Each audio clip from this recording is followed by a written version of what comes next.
ગુજરાતમાં જે રીતે એસઆઈઆરની કામગીરી ચાલી રહી છે ને સરકારી તંત્ર દ્વારા જે બીએલઓ પર દબાણ આપવામાં આવે છે, જે માનસિક ત્રાસ આપવામાં આવે છે, જે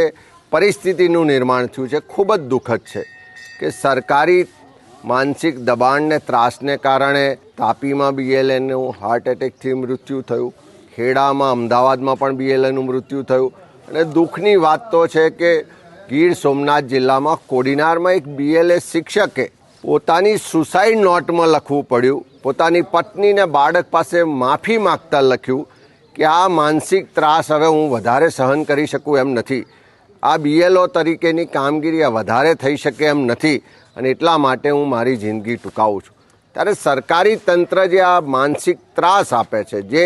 સમય મર્યાદામાં કરવા માટેનું સતત દબાણ ઊભું કરે છે, જો તમારે એસઆઈઆરની કામગીરી કરવી હતી તો 6 મહિના પહેલાં શરૂઆત કરવી જોઈએ, એ માટેની તૈયારીનો સમય આપવો જોઈએ, એ માટેનું આખું નેટવર્કને વ્યવસ્થા ગોઠવી જોઈએ. પણ 1 મહિનાના સમયગાળામાં આટલી કામગીરી કરાવવાનો જે માનસિક ત્રાસ સરકાર તરફથી આપવામાં આવે છે, ખૂબ ગંભીર બાબત છે. હું તો જેટલા પણ કર્મચારી સંગઠનો છે અને ખાસ કરીને પ્રાથમિક શિક્ષકોનું જે સંગઠન છે, પ્રાથમિક શિક્ષકો છે,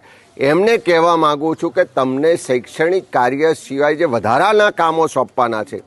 એ બાબતના નીતિ નિયમો અને કાયદા છે અને એનાથી ઉપરવટ થઈને સરકાર પોતાના રાજકીય એજન્ડાઓ પાર પાડવા માટે તમારો ઉપયોગ કરતા હોય, તમારા શિક્ષકો પર માનસિક દબાણ લાવતા હોય, ત્રાસ ગુજારતા હોય, તો એવા સમયે અવાજ ઉઠાવવાની જવાબદારી એમના શિક્ષક સંગઠનની છે. અમે આખી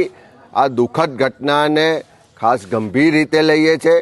એ જે પણ બીએલઓ છે એમની જે ભાવના છે કે અમને સમય મળવો જોઈએ, આ રીતે માનસિક દબાણ ને ત્રાસ ના હોવો જોઈએ, અમે એમની ભાવનાઓ સાથે સંમત થઈને સરકાર સાથે કહેવા માગીએ છીએ કે આવી માનસિક ત્રાસ આપવાનું બંધ કરો.